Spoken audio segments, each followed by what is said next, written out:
Welcome to Trinity Wesleyan Church Online. We are so glad to have you here today. We've been praying for you, and we're excited for what God is going to be speaking to you today.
Do you remember when you first started dating someone and you wanted to spend all your time with them? Time just stands still, time stood still when you're with them, and every single thought was about that person. And you would take their call above any other conversation you're having, or you would take their call above any other call. Anything that you're doing is the most important thing if you're around that person. Your time, your energy, and your money was all focused on them.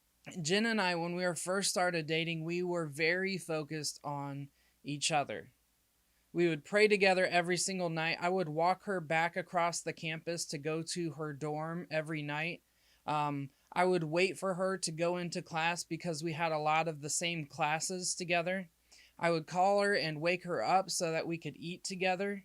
And luckily, we took a lot of classes so we could sit together because our majors were very similar. Jen was youth ministry major and I was pastoral ministry major. So we could do this because a lot of our classes overlapped. But to us, it was all about focus. We're going to come back to Jen and I later, but I want to focus on this word for a little bit. I want to focus on the word focus. And I know you're smart and I know you know what this word means, but I want to use the dictionary's definition of focus to give us a foundation for today's spiritual pathway. Today's spiritual pathway is called the contemplative pathway. This is our 8th spiritual pathway that we've talked about in this series. So today's pathway, and then we have 2 more pathways after this one. And I'm reiterating this every week, but these pathways may not be for you. They may not be for you today, but it could be in the future. Or it may help you help someone else in the future to connect with God. So as you go through these different ones, I want you to try each one to start to understand so you can help yourself or help somebody else connect with God. But I want to use this word focus to help us center in on connecting with God and to help us understand this contemplative pathway. When you read the definition, there's 3 different definitions of the word focus. And focus, when you use it as a noun, the definition is this. It's the center of interest or activity. When someone is focused, no other activity gets in the way of what you're doing. My brother and I were very focused on planes when we were younger. Corey, my brother, was about 7 or 8 years old. I was about 4 or 5 years old. And for many years, we loved planes. We wanted to learn everything about planes. My brother, Corey, loved the F-16, and I liked the F-15. And we would watch Top Gun. We would watch Top Gun every single day for almost 2 years, I think my parents told me. We would watch Top Gun every single day because we loved planes. And we would go to air shows. We would fold paper airplanes, see who could have the coolest trick or go the furthest. And we would always just be doing things about planes. Like, don't bother us if we're watching Top Gun because this is my highest priority right now. Don't get in my way. Don't talk to us. It's time for Top Gun. Corey and I, we would go to Grissom Air Force Base in Indiana to go to the air show because we wanted to see the Blue Angels and the Thunderbirds and the SR-71 Blackbird, and we would see biplanes and cargo planes, Cessnas, A-10 Warthogs. You go to the helicopters, the Chinooks or Apaches or the Hueys, and we knew so many facts about each of these planes, how fast they go, what they were generally used for. It was the center of our activity. It was the center of our interest. Our attention was focused on planes. Everything that we did was focused on planes. We loved planes so much that we took our free time and learned as much as we can. And I still get sidetracked by planes. I was talking to Jane Berry after the lunch bus in the parking lot earlier this week, and a C-5 flew over, and I turned and I started watching. I was listening to her, but I turned and started watching it. And I had to apologize because I love planes so much. I was like, sorry, I still get distracted by planes. It's just amazing. I just love to watch them fly. And especially seeing a C-5 up there, it just seems like it should just fall out of the sky, but it's still up in the sky. It's an amazing marvel of technology. And I just love watching planes. And I remember my uncle took my brother and I on a senior trip. He would he took us on a senior trip so that we could just go have fun and celebrate that we were graduating. And so my brother was able to come on my senior trip. And so my uncle took us to Chicago, and we went to the Air and Space Museum. We saw Blue Man Group. We did so many different things. But at the Air and Space Museum, I remember there was a flight simulator. It was an F-15. There's the person in the front, the pilot, and the person in the back that was the gunner. I was always the gunner. My brother was always the pilot. That's just how life was. Like we knew our respective places.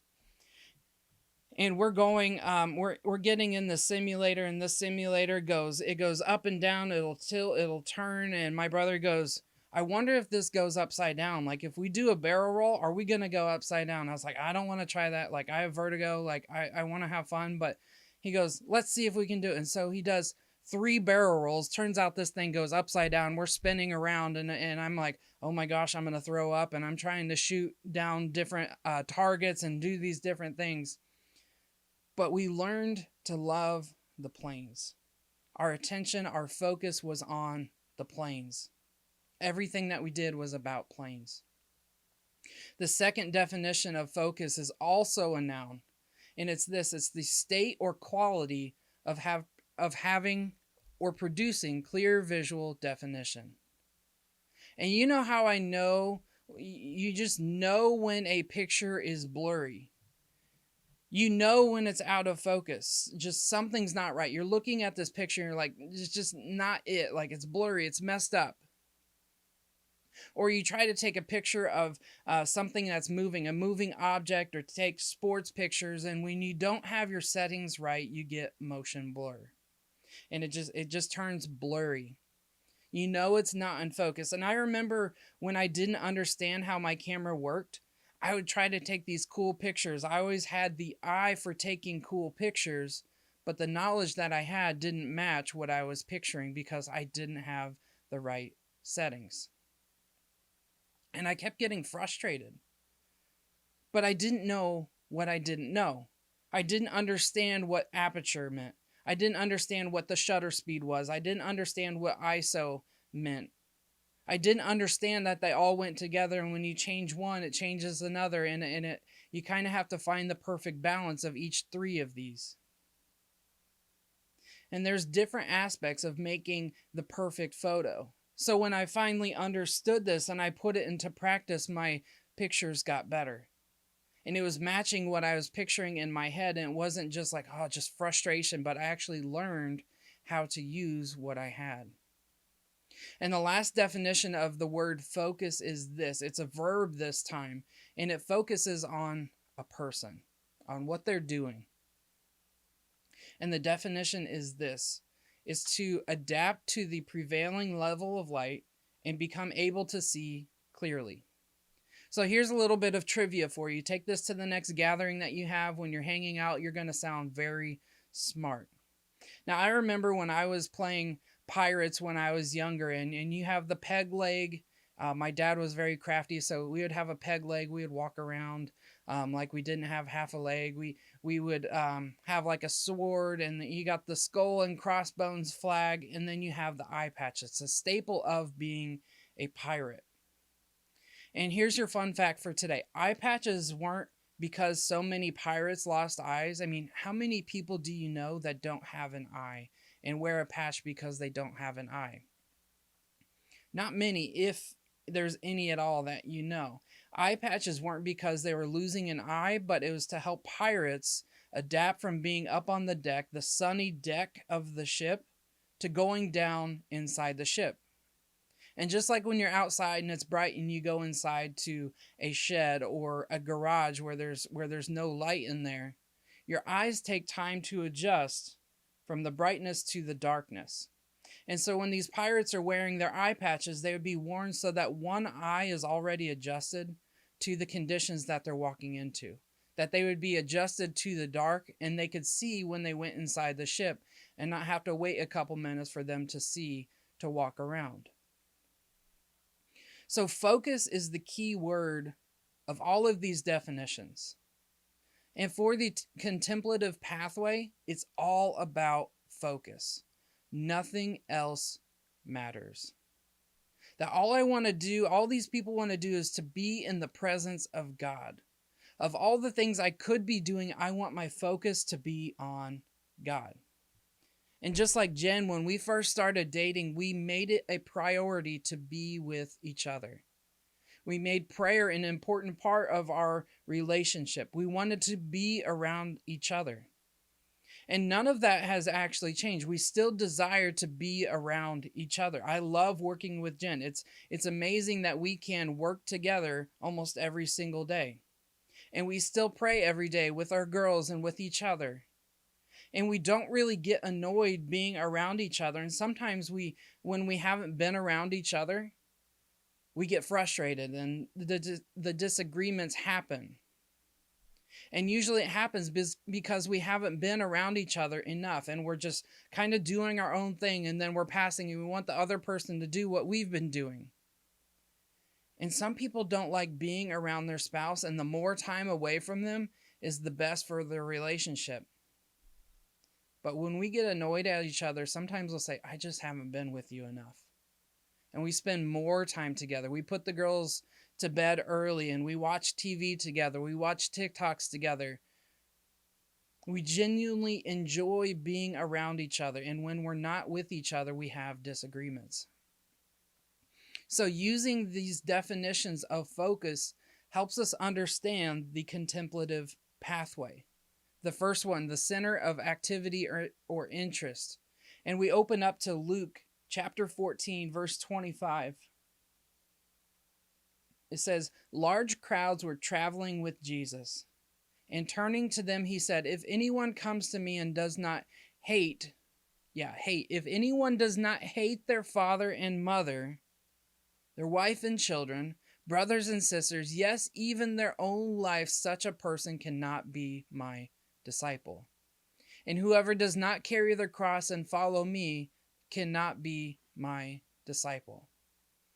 You look at that and it says, you can't be my disciple if I don't hate my parents or my wife and my kids or my own family, or even if I don't hate myself, I can't be a disciple. But that's not what Jesus is saying. He's not saying you need to go hate your parents and be disrespectful and not honor them, or not love your spouse and your children and neglect them.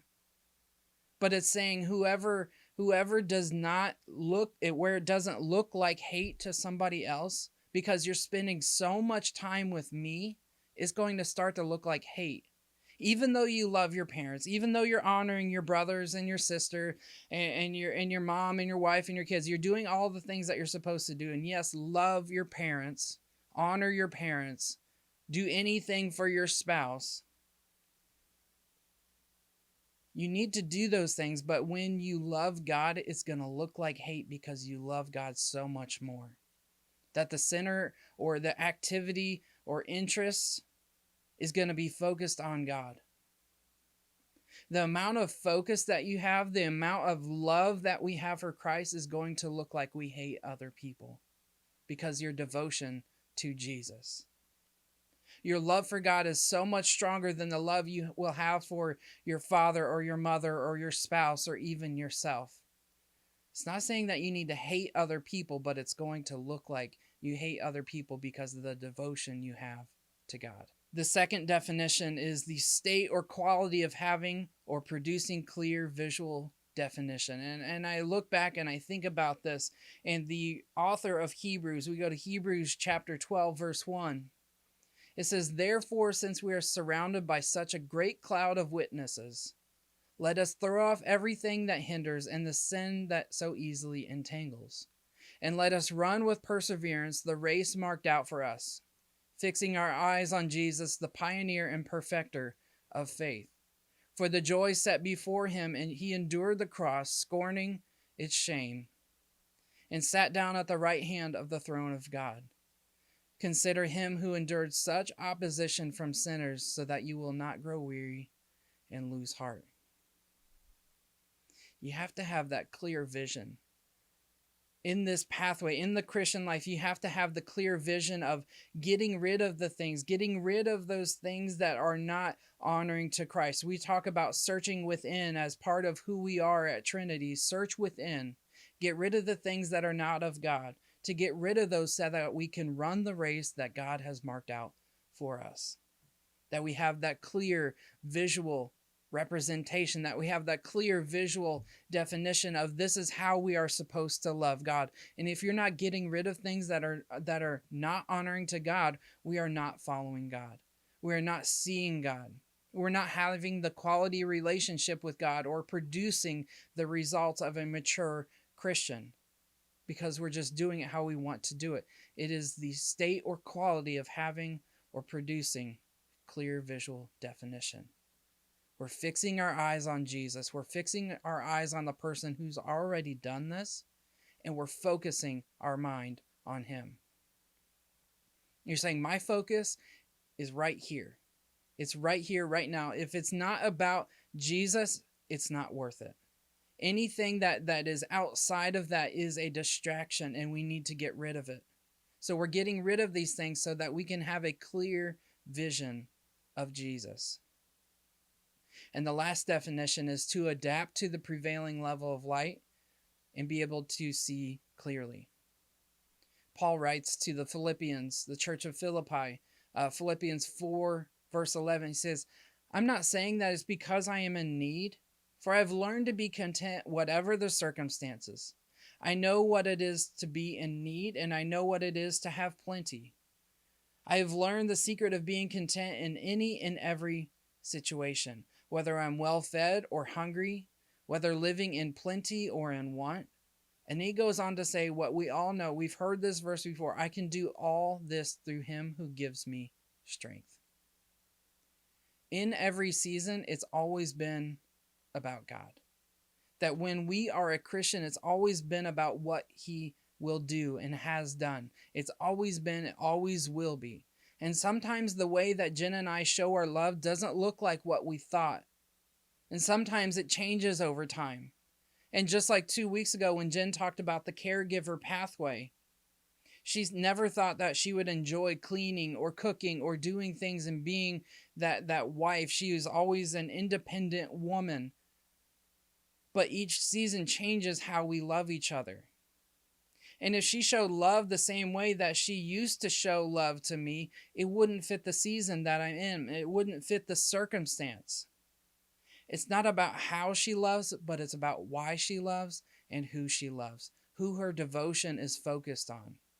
And love causes you to do crazy things that you're going to start to not look like who you were because of how much you love this other person, because of how much you love God. And sometimes it doesn't make sense. So we're adapting to the seasons, we're adapting to the circumstances that we're in, and starting to understand and focusing our mind and understanding that it's not going to be the same in every season. And then it says, I can do all things because it's God who gives me strength. And this is talking about contentment. This is talking about adapting to the season. If you only loved God when you are well fed, or you have enough, or you have money in your bank account, would it really be love for God? Or would it just be love for what you have been given? Sometimes it's not always going to be spending an hour in prayer. Sometimes it's just going to be, it's time to get to work. It's time to go love people. It's time to go outreach. It's time to tell people about what Jesus has done for our life. Sometimes it's not going to be an hour in prayer. Sometimes the best prayer you can have is short, sweet, and to the point, so you can go do and focus on what God has told us to do. It's not about how, but it's loving because he first loved us. The contemplative pathway is all about focus on God. It's not for any reason, but it's because he loves us. You love because he loved you. Jesus showed us his love by dying on a cross. He didn't have to do that, but he did it because he loved us. He did it because it was going to be the once and final sacrifice that we understand his love by. The contemplative pathway is all about focusing, understanding, getting to the point. Why are we doing this? Understanding in every season and adapting to those levels and producing that clear vision that Jesus is the center in the activity of our interest. Everything that we do, everything that we think focuses on him. So every week we've talked about homework that you need to do, that you need to try. And your homework for this week is to try one of these. The first one, you could go on a spiritual retreat. You could go to a monastery. You could go just on an hour-long spiritual retreat and just get away from everything, which kind of pairs with the naturalist pathway. It kind of compares with the traditionalist pathway. It has a lot to do with these other ones. But to have a spiritual retreat, to go and just pray, just sit in solitude. That's another one of the pathways we've talked about, is the solitude pathway. That you could go on a spiritual retreat, or you could set a time of solitude. Another one is just releasing distractions. Turn your phone off. Turn the TV off. And I mean actually turn your phone off. Turn it off. Turn your smartwatch off. Turn off everything that so easily entangles and distracts us. Put the newspaper down. Put it in a cabinet if you have to. Turn off social media, or if you're getting ready to go hang out with friends. No, right now I'm releasing distractions and I need to be with Jesus. You could try something. It's called a breath prayer. That you start thinking about, man, God, this is what I'm going through and this is what I need. I'm going to breathe out anxiety and I'm going to breathe in your grace. And as you breathe, you just breathe in God's grace and you breathe out the anxiety. And you go through that for just like a minute or two and you just, God, take this anxiety from me and I need your grace and I need your help. And the last one that you can do is to journal your thoughts. Journal your frustrations. Journal your love for God, what God has brought you through, just to get it out on paper. Sometimes it's writing something down that actually helps us to process what we've been going through. To just write down what you're going through. Man, I didn't realize I was thinking that. I didn't realize that this is what God has been preparing me for. I didn't realize this, but when you journal this down, it helps us to focus our mind and our life circumstances on what God has done and what he said he will do. So as you go through this contemplative pathway, I want you to try one of these things so that you can understand it for yourself and to help understand it for someone else to connect with God. All of this is about focus on God. That's the contemplative pathway, is getting down to the focus and understanding of God. Because we love because he first loved us.